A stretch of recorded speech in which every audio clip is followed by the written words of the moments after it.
నాగార్జున సాగర్ ప్రాజెక్టులో 6 గేట్లు తెరిచి దిగువకు నీటిని విడుదల చేశారు అధికారులు. డ్యాం రేడియల్ క్రస్ట్ గేట్లు ఎత్తి నీటిని దిగువకు పంపించారు. ముందుగా దిగువ ప్రాంతాల అప్రమత్తత కోసం మొదటి సైరన్ మోగించిన అధికారులు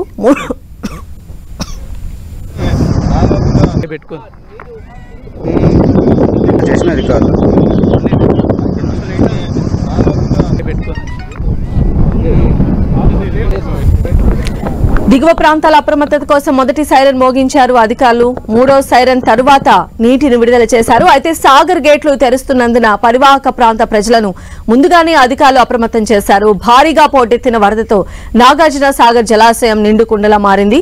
ఈ నేపథ్యంలోనే డ్యాం గేట్లు ఎత్తి నీటిని విడుదల చేశారు. ఇక ప్రస్తుతం సాగర్ జలాశయానికి భారీగా వరద ప్రవాహం కొనసాగుతోంది. ఇన్ఫ్లో 4,41,183 క్యూసెక్లు ఉంది. ఇక అవుట్ఫ్లో 40,516 క్యూసెక్లుగా ఉంది. సాగర్ పూర్తి స్థాయి నీటి మట్టం 590 అడుగులు ఉండగా ప్రస్తుత నీటి మట్టం 580 అడుగులకు చేరుకుంది. ఇక డ్యాం నీటి నిల్వ సామర్థ్యం 312 టీఎంసీలు కాగా ప్రస్తుత నీటి నిల్వ 284 టీఎంసీలుగా ఉంది.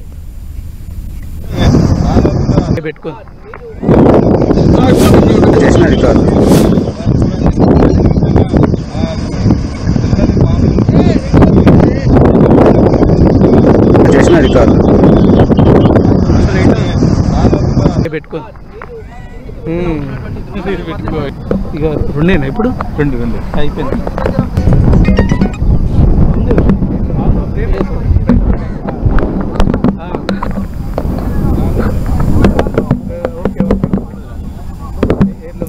మరిన్ని అప్డేట్స్ తెలుసుకుందాం. మా ప్రతినిధి చంద్రశేఖర్ మనకు అందుబాటులో ఉన్నారు. చంద్రశేఖర్, సంధ్య, నాగార్జున సాగర్ ప్రాజెక్టుకు ఎగువ నుంచి భారీగా వరద నీరు వచ్చి చేరుతున్న నేపథ్యంలో ప్రస్తుతానికి 6 క్రస్ట్ గేట్లు ఎత్తి దిగువకు నీటిని విడుదల చేస్తా ఉన్నారు. ప్రస్తుతానికి అంటే 590 అడుగుల గరిష్ట నీటి మట్టం అయితే ప్రస్తుతం 582.50 అడుగులకి నీటి మట్టం చేరుకుంది. అయితే ఎగువ నుంచి భారీగా వరద వచ్చే అవకాశం ఉన్న నేపథ్యంలో ఒక డ్యామ్ ఎఫ్ఆర్ఎల్ కంటే కూడా కొంత గ్యాప్ ఉంచాలని చెప్పి పైనుంచి ఆదేశాలు వచ్చిన నేపథ్యంలోనే 582 అడుగుల నిండిన వెంటనే నీటిని దిగువకు వదిలిన పరిస్థితి కనిపిస్తా ఉంది. అయితే సాయంత్రం వరకు కూడా ఈ క్రస్ట్ గేట్లు అనేది ప్రస్తుతం 6 క్రస్ట్ గేట్లు దిగువకు నీటిని వదులుతున్నారు. మరొక కొద్దిసేపటి తర్వాత అంటే ఎగువ నుంచి వచ్చేటువంటి వరదని దృష్టిలో పెట్టుకొని మరొక 2 గేట్ల వరకు కూడా సాయంత్రం వరకు ఈ విడుదల చేసే అవకాశం ఉంది. మొత్తం 8 క్రస్ట్ గేట్ల ద్వారా నీటిని దిగువకు విడుదల చేస్తాం. దాదాపు 2 లక్షల క్యూసెక్ల నీటిని కిందికి వదులుతామని చెప్పి అయితే అధికారులు చెప్తా ఉన్నారు. ఈ మేరకు ఇది దిగువన ఉన్నటువంటి నల్లగొండ, అదేవిధంగా సూర్యాపేట, దాంతో పాటు పల్నాడు, ఈ గుంటూరు జిల్లాలకు సంబంధించిన కలెక్టర్లకు కూడా నిన్న డ్యామ్ అధికారులు సమాచారం ఇవ్వడం జరిగింది.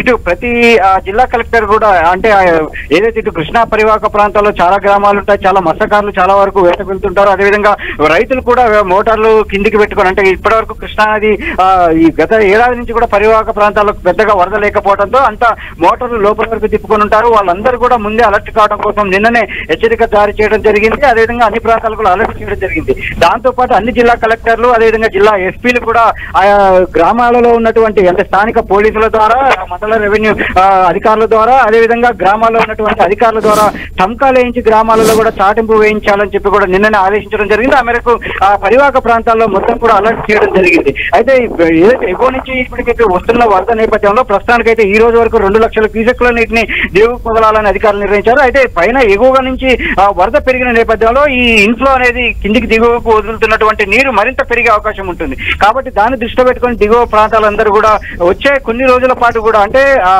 ఈ డ్యామ్ గేట్లు తెరిచి ఉన్న రోజులు ఈ రోజు జారీ చేసినటువంటి హెచ్చరిక అమల్లో ఉంటుందని జిల్లా ఎస్పీలు అదేవిధంగా జిల్లా కలెక్టర్లు కూడా ఆదేశాలు జారీ చేయడం జరిగింది. ఆ మేరకు ఆ కింద ఉన్నటువంటి అధికారులు అదే ముఖ్యంగా మండలాల్లో ఉన్నటువంటి ఎస్ఐలు అదేవిధంగా ఎంఆర్ఓలు అందరూ కూడా ఈ అంటే ప్రజలకు పట్ల అప్రమత్తం చేస్తూ వివిధ చర్యల ద్వారా ప్రజలకు అవగాహన కల్పించాలని అదేవిధంగా ముఖ్యమైన ప్రాంతాలు అంటే ఏదైతే ప్రజలకు అందుబాటులో ఉండి ఎక్కువగా సందర్శన ఉండేటువంటి ప్రాంతాలు అప్రమత్తంగా ఉండాలని చెప్పి కూడా ఆదేశాలు జారీ చేయడం జరిగింది. అయితే ప్రస్తుతానికి మాత్రం ఎగువ నుంచి వస్తున్నటువంటి దాదాపు 4 లక్షల క్యూసెక్ల నీరు ఎగువ నుంచి వస్తుంది. అదేవిధంగా డ్యామ్ 582.50 అడుగుల వద్ద ఉంది. కాబట్టి ఇప్పటి వరకు అయితే 2 లక్షల క్యూసెక్ల నీరు దిగుకొలుతున్న పరిస్థితి కనిపిస్తా ఉంది. సంధ్య, చంద్రశేఖర్, అయితే ఎంత స్టోరేజ్ నిల్వ చేసుకునేటువంటి కెపాసిటీ ఉంది? ఇంకా అంటే గేట్లు ఇంకా ఎత్తేటువంటి అవకాశాలు ఏమైనా ఉన్నాయా? అంటే నాగార్జున సాగర్ డ్యామ్ మొత్తం కూడా 312 టీఎంసీల సామర్థ్యం గలది. అయితే ప్రస్తుతానికి 289 టీఎంసీలకు చేరుకుంది. మరొక దాదాపు ఇటు 22 టీఎంసీలు మాత్రమే దాంట్లో వేకెన్సీ ఉంది. అయితే ఎగువ నుంచి వస్తున్న వరదల నేపథ్యంలో ఇప్పటికే కృష్ణా బేసిన్ లో ఉన్నటువంటి అన్ని ప్రాజెక్టులు కూడా కొంత మేర దిగువ అంటే టీఎంసీల మేర ఖాళీ ఉంచాలి అని చెప్పి అయితే ఆదేశాలు కృష్ణా రివర్ బోర్డు నుంచి వచ్చినట్టు తెలుస్తోంది, కేఆర్ఎంబి నుంచి. అందుకే ఆల్మట్టిలో దాదాపు 60 టీఎంసీల నీటిని ఖాళీ ఉంచాలి. అదేవిధంగా చివరిలో ఉన్నటువంటి నాగార్జున సాగర్ లో కూడా కొంతమేర ఖాళీ ఉంచాలని చెప్పి అధికారులు ఆదేశాలు జారీ చేసినట్టు తెలుస్తోంది. దాంతో పాటు ఇప్పటికే ఇటు పులిచింతల అంతా కూడా దిగువన కింద ఉన్నటువంటి పులిచింతల ప్రాజెక్ట్ ఖాళీగా ఉంది కాబట్టి ఇక్కడికి నుంచి విడుదల చేసిన నీరు కూడా పులిచింతలకు చేరుకుంటుంది. టైల్ పాండు అదేవిధంగా పులిచింతల ప్రాజెక్టు చేరుకుంటుంది. పులిచింతల రాత్రి తర్వాత అంటే తెల్లవారు వరకు పులిచింతల ప్రాజెక్టు కూడా నిండిన తర్వాత అక్కడ 11 టీఎంసీలు మాత్రమే కాబట్టి త్వరగా నిండే అవకాశం ఉంటుంది. అది నిండిన తర్వాత అక్కడి నుంచి నేరుగా ప్రకాశం బ్యారేజీ వైపు నీటిని విడుదల చేసే అవకాశం అయితే కనిపిస్తుంది. ఓవరాల్ గా మాత్రం ప్రస్తుత పరిస్థితిని బట్టి అంటే ఈ రోజు వరకు అయితే 8 గేట్ల వరకు ఎత్తుతారని చెప్పి అధికారులు చెప్తా ఉన్నారు. రేపు అంటే ఎగువ నుంచి వచ్చే పరిస్థితిని బట్టి రాబోయే రోజుల్లో కూడా గేట్ల సంఖ్య అనేది పెంచడం తగ్గించడం అనేది అదేవిధంగా గేట్ల ఎత్తు అనేది కూడా ఇంపార్టెంట్ గా చెప్పుకోవచ్చు. దాదాపు 10 అడుగుల మేరకు కూడా ఎత్తే అవకాశం ఉంటుంది కాబట్టి వచ్చే వరదను బట్టి గేట్లని ఆపరేటింగ్ అనేది జరుగుతూ ఉంటుంది. సంధ్య అయితే గేట్లు ఎత్తే అవకాశాలు ఉన్నాయి, మరిన్ని గేట్లు కూడా ఎత్తే అవకాశం ఉంది. ఈ నేపథ్యంలో లోతట్టు ప్రాంత ప్రజలను అలర్ట్ చేశారని భావించవచ్చా?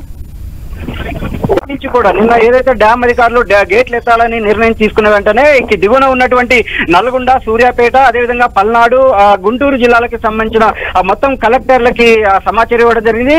అదేవిధంగా కలెక్టర్లు కూడా కింద ఉన్నటువంటి అన్ని లోతట్టు ప్రాంతాలను అప్రమత్తం చేస్తూ స్థానిక ఎంఆర్ఓ అదేవిధంగా పోలీసు అధికారుల సహాయంతో మొత్తం కూడా నిన్ననే ఆదేశాలు జారీ చేయడంతో పాటు ఆయా గ్రామాలలో కూడా చాటింపులు వేయాలని చెప్పి హెచ్చరించడం జరిగింది. ఆ మేరకు ఇప్పటికే దిగువన ప్రాంతాల్లో దిగువన లోతట్టు ప్రాంతాల్లో కూడా అందరూ కూడా ఎక్కడెక్కడైతే ప్రజలు ఎక్కువగా తాకిడి ఉన్న చోట్ల మొత్తం కూడా పోలీస్ బందోబస్తు కూడా ఏర్పాటు చేశారు. ముఖ్యంగా ఇటు నాగార్జున సాగర్ దిగువ ప్రాంతంలో అంటే డ్యామ్ దిగువనే ఉన్నటువంటి ఒక శివాలయం ఘాట్ ఉంటుంది. అక్కడ ఇప్పటికి ఇటు నాగార్జున సాగర్ సంబంధించిన పోలీసులు కూడా వచ్చి అక్కడ ఎవరిని కూడా లోతట్టు ప్రాంతాల లోపలికి వెళ్లకుండా అప్రమత్తం చేస్తూ ఉన్న పరిస్థితి ఇక్కడ కనిపిస్తా ఉంది. సంధ్య రైట్ చంద్రశేఖర్